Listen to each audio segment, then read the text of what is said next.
আমাদের পতনশীল সমাজের অবস্থা। নরসিংদীতে বাবার সামনে থেকে মেয়েকে ছিনিয়ে নিয়ে অর্থাৎ তাকে হত্যা করা হয়েছে।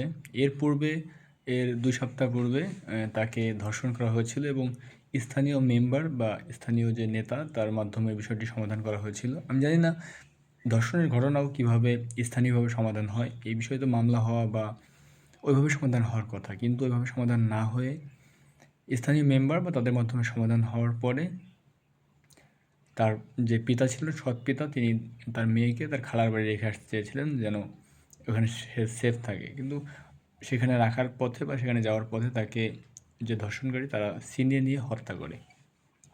বাংলাদেশের মানুষের আসলে নৈতিক অবস্থানটা কোথায় গিয়ে দাঁড়িয়েছে আমার জানা নেই। গত ২-৩ দিনে কয়েকটি ধর্ষণের ঘটনা বাংলাদেশে ঘটেছে এবং এই ঘটনাগুলো লাগাতার ঘটেই চলেছে।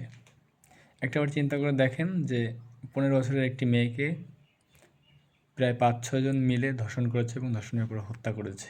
এই বিচার পেতেও বাংলাদেশের আইন বা আদালতের কাছে দ্বারস্থ হইতে হবে, পায়ের জুতার নিচের তলি ক্ষয় করতে হবে এবং একটা সময় পরে এই বিচারের যারা দোষী তারা মুক্তি পাবে। অর্থাৎ আদালতের বারান্দায় ঘুরতে ঘুরতে বিচার নির্বিকার করে হাহাকার করে কান্না করবে। বাংলাদেশের এই সকল ঘটনার যদি প্রকাশ্য শাস্তির ব্যবস্থা না করা হয় তাহলে আজ, কাল, পরশু বা তরশু কোনো দিন এই ধর্ষণের মতো ঘটনা বাংলাদেশ থেকে যাবে না। একসময় আসিয়া ছিল, আসিয়ার যে ধর্ষণের ঘটনা, সেই ঘটনারও আজকে কিন্তু শাস্তি নিশ্চিত করা হয় নাই। বাংলাদেশের ধর্ষণের ঘটনাগুলো ব্যাপক আলোড়ন সৃষ্টি করলেও, ব্যাপক প্রতিবাদ হলেও ধর্ষণের শাস্তির কথা কিন্তু আমরা শুনতে পাই না, বা ধর্ষণের শাস্তির যে রায় সেগুলো কিন্তু আমরা তেমন একটা শুনতে পাই না। অর্থাৎ ধর্ষণের শাস্তি একমাত্র আকাঙ্ক্ষা বাস্তবায়নে অর্থাৎ জনসম্মুখে তার শাস্তি নিশ্চিত করলে পারে হয়তো বাংলাদেশে ধর্ষণ কমা সম্ভব।